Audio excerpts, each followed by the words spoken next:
उत्तराखंड की पांचों लोकसभा सीटों पर 4 जून को होने वाली मतगणना की सभी तैयारियां पूरी हो चुकी है। मतगणना से जुड़े तमाम पहलुओं पर उत्तराखंड के अपर मुख्य निर्वाचन अधिकारी विजय कुमार जोगदंडे ने अनादि टीवी से खास बातचीत के दौरान और क्या कुछ कहा, आइए आपको सुनवाते हैं। मतगणना की सभी तैयारियां पूरी कर ली गई हैं। किस तरह से व्यवस्थाओं को व्यवस्थित किया गया है, बातचीत कर लेते हैं। हमारे साथ मौजूद है अपर मुख्य निर्वाचन अधिकारी विजय कुमार जोगदंडे जी। सर, आपसे जानना चाहेंगे कि किस तरह से आपने व्यवस्थाओं को व्यवस्थित किया है। पांचों लोकसभा सीट पर मतगणना कल प्रारंभ हो जाएगी। मतगणना प्रारंभ करने का समय 8 बजे सुबह से शुरू हो जाएगा। शुरुआत में जिन आरओ मुख्यालय पर पोस्टल बैलेट की गणना की जाती है वो 8 बजे प्रारंभ की जाएगी। उसके आधे घंटे के बाद में ईवीएम काउंटिंग उन मुख्यालय पर प्रारंभ की जाएगी। ऐसे जनपद के मुख्यालय या ऐसी जो विधानसभाएं हैं जहां पर पोस्टल बैलेट गणना संभवतः करनी नहीं है, तो वहां पर 8 बजे से ही ईवीएम काउंटिंग प्रारंभ करने के निर्देश निर्वाचन आयोग ने दिया हुआ है। इसके अलावा जनपदों में 27 काउंटिंग ऑब्जर्वर्स तैनात किया गया है, जिन्होंने अपने अपने जनपदों में योगदान दे दिया है। वो पूरे काउंटिंग की प्रक्रिया का निरीक्षण करेंगे और निगरानी भी करते रहेंगे। सुरक्षा के लिहाज से अगर हम बात करें तो किस तरह से सुरक्षा की व्यवस्थाओं को व्यवस्थित किया है सर? सुरक्षा के लिए 3 सुरक्षा घेरों की व्यवस्था की गई है, जिसमें कि सर्वप्रथम जो अंदरूनी घेरा होता है, इनर कॉर्डन होता है, वो सेंट्रल आर्म पुलिस फोर्स के द्वारा वहाँ पे नियुक्ति अपनी की जाएगी, तैनाती की जाएगी।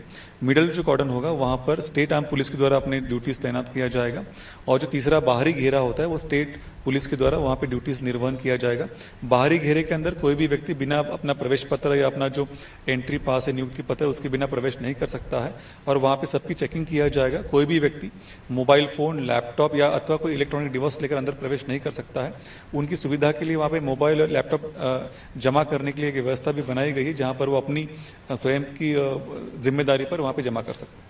सर, जो प्रत्याशी हैं, उनके जो प्रतिनिधि हैं, जो एजेंट के रूप में काउंटिंग टेबल पर तैनात किए जाएंगे, उनके लिए किस तरह की व्यवस्था है? और साथ ही ये भी जानना चाहेंगे कि जो परिणाम है वो कब तक आने की हम उम्मीद करें? देखिए, निर्वाचन जो काउंटिंग का प्रक्रिया होता है, वहाँ पे प्रत्येक टेबल पर एक काउंटिंग एजेंट नामित करने का अधिकार होता है प्रत्याशी को और पॉलिटिकल पार्टीज को। उसके बारे में पहले से हमने अवगत करा दिया गया है। कई सारे प्रत्याशियों ने अपने काउंटिंग एजेंट्स नामित करवा लिए टेबल वार।